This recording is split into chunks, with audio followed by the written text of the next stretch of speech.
Fala pessoal, espero que estejam todos bem.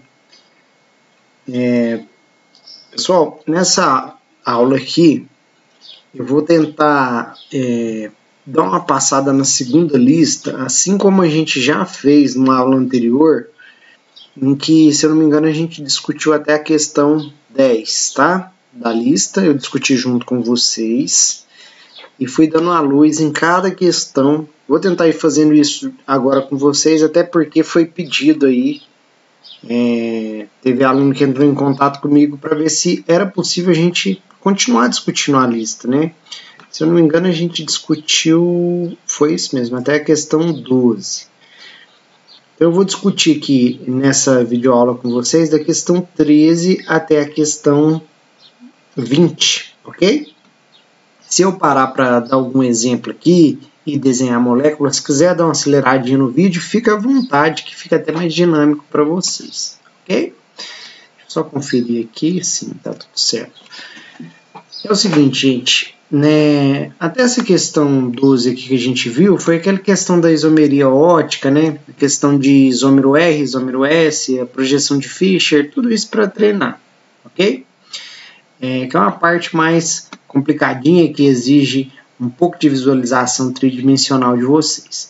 A partir da questão 13, ele está perguntando aqui qual que é a reação do 1-bromometano, e aí ele te deu então um aleto de alquila, né, o bromo-butano, 1-bromo-butano, com diferentes nucleófilos. Então ele quer que você faça a reação do 1-bromo na letra A com iodeto, com etóxido, com cianeto, com hidróxido, com aqui o acetato, né?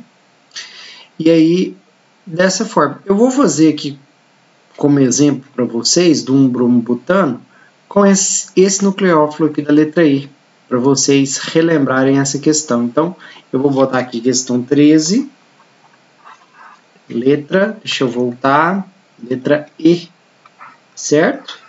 Então, aqui a gente tem 1-bromo-butano, vou desenhar ele aqui, ó, butano, e aqui na posição 1, deixa eu pegar uma cor diferente para ressaltar, na posição 1 a gente tem o bromo reagindo com esse Me aqui, gente, significa metil, tá? Então, CH3, C, dupla O, olha lá, ó, e o O. Uma forma diferente de mostrar esse grupo aqui, que é o grupo acetato. Beleza? A gente já viu como que funciona esse tipo de reação, né? O aleto é primário. Se a gente tem um aleto primário, ele sofre reação de substituição do tipo SN2, certo? Onde o carbono ligado ao aleto está com uma deficiência de elétron, é onde dá oportunidade para o grupo novo, né? O nucleófilo, ele entrar aqui nessa reação. Não existe essa setinha pontilhada não, tá? Eu tô colocando aqui, mas só para não ficar muito feio o desenho. Então, o donador sai entre esse grupo novo. O que será formado, então? Deixa eu mudar a cor aqui para não ficar bagunçado. Vai ser formado, então, lá a cadeia preservou, né? O butano, a cadeia principal preservou. O que entrou aqui no lugar do butano, do bromo, que saiu do butano, aliás, foi justamente quem? O oxigênio. E aí basta a gente copiar o resto da estrutura. Ó. O oxigênio está ligado ao carbono. No carbono a gente tem um C dupla O. E aqui a gente tem um grupo CH3. Então, uma forma diferente, inclusive, aqui de sintetizar ésteres, tá? Isso aqui identifica a função éster, ok? Então, eu dei um exemplo aqui na letra E. E aí ele pede para fazer com diferentes nucleófilos o mesmo substrato, o mesmo componente. Então, você vai fazer a mesma reação e vai trocar esse nucleófilo, igual na letra D, por hidróxido. Se for o hidróxido, aí eu vou botar aqui outra cor para separar isso bem, né? Deixa eu separar aqui bem para vocês não confundirem, senão fica parecendo que é a mesma reação. Aqui, ó, na letra D, a gente tem lá, ó, o bromo, o hidróxido atacando esse carbono, toma o lugar do bromo, sai o bromo como um grupo de saída na forma de brometo, ok? E aí a gente tem preserva a cadeia principal, entra o hidróxido no meio, sintetizando um álcool. Então, olha só a importância dessas reações, gente. Eu tenho uma função orgânica que é um aleto, eu consigo mudar essa função para álcool, consigo mudar para éster, certo? Para nitrilas. Então, por aí vai, né? Então, tem várias trocas possíveis. Então, são reações de substituição. Então, a questão 13 é justamente para vocês treinarem essa reação e visualizando, compara o substrato, o reagente principal, com o produto formado, a função orgânica formada, ok? Essa, então, na questão 13. Vocês já tem 2 aí como exemplo, já está bem adiantado, né? Agora, olha aqui a questão 14. Deixa eu dar um zoom aqui para ficar melhor para vocês visualizarem, porque está aqui em Word. Considerando a reação ao cloreto de metila, o clorometano, reagindo com metóxido, que é esse ânion aqui, formando um éter e liberando cloreto. O que ocorre com a taxa da reação, ou seja, velocidade? Eu coloquei velocidade, gente, porque tem uma certa polêmica em usar velocidade de reação, né? Na verdade, o termo correto seria vazão molar, vazão máxima. Mas isso não vem ao caso. O que ocorre com a taxa se nós trocarmos o substrato, que é o clorometano, ou cloreto de metila, por iodeto de metila ou iodometano? O que ocorre? É lógico que a reação vai ter a taxa dela, vai ser aumentada. Ela vai ser uma reação que vai ocorrer com uma velocidade maior. Justamente por quê? Porque o iodo é um melhor grupo abandonador do que o cloro. Aí vocês têm que lembrar aquela questão do tamanho dos átomos, né? A interpenetração de orbitais é mais eficiente se for átomo de tamanho parecido. Então, cloro e carbono têm um tamanho mais próximo do que carbono e iodo. É aquele caso do efeito Pincher que eu falei para vocês, né? Pincher com pitbull não daria muito certo. Então, a ligação fica mais enfraquecida em átomos de tamanhos distintos, por exemplo, carbono e iodo. Aí você vai falar assim, como que eu sei o tamanho de um átomo, né? Aí, vamos vir aqui, ó. Table, deixa eu ver aqui, ó. Como que você sabe o tamanho de um átomo? A configuração eletrônica te conta. Então, por exemplo, ó, o cloro, ele tem 3 camadas preenchidas, né? 2 totalmente preenchidas e a camada 3 aqui incompleta, mas que vai ser preenchida na ligação covalente com o carbono. Olha só, o carbono tem 2 camadas eletrônicas. Então, é uma ligação bem mais forte do que, por exemplo, carbono com o iodo. Vamos ver o iodo? O iodo já é um átomo bem maior, porque ele tem 5 camadas contendo elétrons. Então, é um átomo mais volumoso, ok? Então, em cima disso daí é que você vai discutir qual que é o grupo abandonador, o melhor grupo abandonador, o pior grupo abandonador. Isso basta voltar nas nossas aulas, tá? Isso já foi explicado, vocês têm os slides, bem tranquilo aí no comecinho aí das reações de aletos. Na 15, ele já pergunta assim, ó, por que em reação SN1 a reação ocorre mais rápido se o aleto for terciário? Em reação SN2, ocorre mais rapidamente em aletos menos substituídos. Você só consegue responder essa pergunta se você lembrar do mecanismo, né?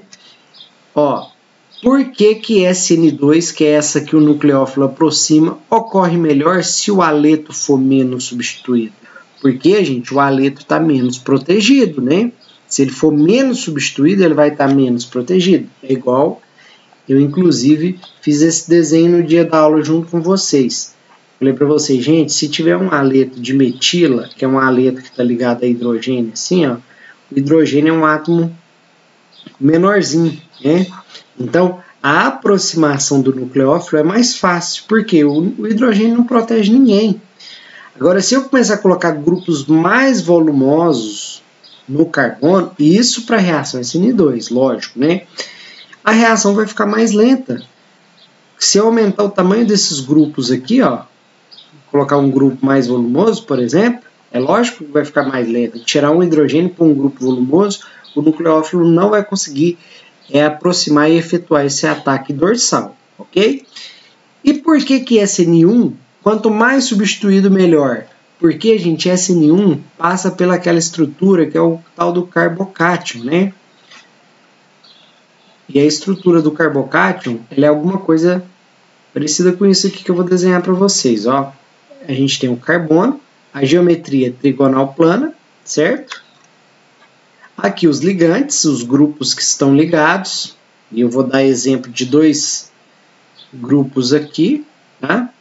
Com hidrogênio e com o grupo metil. Aqui a gente tem um orbital vazio, orbital P vazio, tá? Aí aqui a hibridização sp2, porque né, essa hibridização sp2 indicando essa geometria dele trigonal plana, certo? E tá com deficiência de elétron, tá com orbital vazio, orbital P vazio, que para ser ocupado tem que ter uma nova hibridização aqui, né? E para voltar para sp3 no caso. Então a gente tem essa estrutura dessa forma aqui, o carbono precisando fazer uma ligação, certo? Tem uma forma bem simples de explicar isso, que é o seguinte: o carbono sp2 ele tem mais caráter S, o P influencia pouco, né? Assim, influencia, né? Mas influencia menos do que nesse carbono aqui, ó, que é sp3. Esse é um carbono um pouco maior. Então, o que ocorre é o seguinte, que o carbono sp3 é menos eletronegativo, ele consegue doar esses elétrons da ligação, não é doar, né? Aproximar desse carbono estabilizando ele, certo? Porque esse carbono está positivo, é um carbocátion. E outra coisa, né? O hidrogênio já não vai conseguir fazer essa doação de elétron desses grupos que estão ligados. Quanto mais grupo ligado no lugar do hidrogênio, melhor vai ser essa estabilização, mais estável vai ser o carbocátion, ok? Uma outra questão também é um efeito que chama hiperconjugação, que é quando a gente tem grupos mais volumosos, favorece esse efeito de hiperconjugação, que eu não vou explicar aqui, vou explicar apenas pelo efeito indutivo doador. Carbono sp3, eu vou pôr assim, ó, doa, entre aspas, elétrons para o carbono sp2, que é o carbono de quem? Do cátion de carbono, ou do carbocátion, certo? Então, se a gente tiver mais substituintes, então, favorece bastante a reação do tipo SN1. Quanto mais substituído, mais reativo.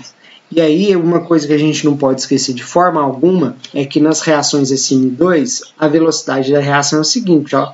Se a gente tiver um grupo, um aleto de metila, né? Vou colocar assim, ó. Vou deixar aleto de metila, ele é mais reativo que um aleto primário, que é mais reativo que um aleto secundário, que é mais reativo que um aleto terciário. E isso para reações do tipo SN2, porque é aquela reação de aproximação. Se for reação SN1, aí já é o contrário. Por quê? Porque aí a gente tem mais grupos que tem o efeito indutivo doador. Aí já vai ficar um aleto terciário, é mais reativo que o aleto. Agora eu vou pôr só assim, ó, secundário, que é mais reativo que o aleto primário, que é mais reativo que o aleto de metila. Certo? Então isso aqui para reações do tipo SN1. E aí eu falei para vocês, gente, na prática, aleto terciário ocorre só o quê? Via SN1. Não ocorre via SN2. Aleto de metila e aleto primário ocorre só via SN2. A gente pode excluir ele aqui dessa discussão. E a grande confusão mora onde? No secundário, que aí a gente tem que manipular as condições experimentais para direcionar por um caminho ou por outro. E eu falei que o caminho SN2 é um caminho mais seguro, por questão lá de isomeria, questão de velocidade de reação, etapas da reação também, certo? Então, fazendo essa discussão, eu acho que vocês conseguem tirar uma resposta dessa discussão e elaborar essa resposta da questão 15. Aí ele vai perguntar por que se em reação SN1, caso a alete alquila tenha carbono quiral, produz-se 2 estereoisômeros, ou seja, produz o R e o S. Nas reações SN2 produz apenas um. Aí isso daqui também é a questão do mecanismo. Como a gente tem na reação SN1 carbocátio que tem uma geometria trigonal plana, ou seja, fica num plano, né? O ataque pode ser por uma região ou por outra. Dependendo de onde o nucleófilo aproxima, forma um isômero. Se ele aproximar por baixo, forma um isômero tal. Se ele aproximar por cima, dando essa reação, vai formar o outro isômero. E na reação SN2, como ele sempre aproxima por trás, o ataque é dorsal, ele inverte a isomeria, certo? Então, isso daí também nas aulas aí eu expliquei bastante para vocês nas reações de haletos, tá? Mas dá para tirar uma resposta resumida disso que eu acabei de falar. Na questão 17, os haletos secundários podem reagir tanto a SN1 quanto a SN2, conforme as condições. Aí ele pede aqui, ó, qual produto de substituição é formado quando 2-bromo, 3-metilbutano reage com água em condição SN2 ou com hidróxido em condição SN2, né? Então, água em condição SN1, ou seja, via carbocátion, ou hidróxido em condição SN2. Aqui, gente, o produto, né? Eu vou discutir vou tentar discutir aqui um pouco mais rápido essa com vocês e já interrompo a aula para o vídeo não ficar mais longo do que já está. Mas eu vou pegar aqui, ó. Olha aqui. A gente começa sempre para montar a estrutura da cadeia principal. A cadeia principal é o butano. Então vamos lá, 1, 2, 3, 4 carbonos. Né? Ficou bem feinho aí, eu vou melhorar esse desenho. 4 carbonos. No carbono 3, a gente tem o grupo metil. Aí a gente numera, né? 2, 3, 4. Aqui a gente tem um grupo metil. No carbono 2, ele está falando que tem um bromo. Essa questão aqui, gente, ele pede para a gente fazer com água em condição SN1, na letra A, né? Eu vou botar aqui, ó, água em condição SN1. Lembrando que condição SN1 é a condição na qual ocorre o tal do carbocátion. Muito cuidado com aquela questão que eu chamei a atenção de vocês. Se você tem um haleto secundário e tem na estrutura, olha bem para isso aqui, ó. Vamos olhar, ó, na estrutura, um carbono terciário, tem aquela situação em que pode ocorrer, em que pode não, que ocorre um rearranjo. O que é um rearranjo? O carbocátion se reorganiza para ficar mais estável, justamente porque no terciário ele vai ter 3 grupos com efeito indutivo doador, certo? Então, se eu fosse fazer um mecanismo bonitinho para vocês, como que ficaria? Esse grupo iria sair, ó, sai o grupo BR, né? Vocês não precisam fazer esse mecanismo aqui que vai ficar em vermelho, não. Isso aqui é o símbolo de um rearranjo.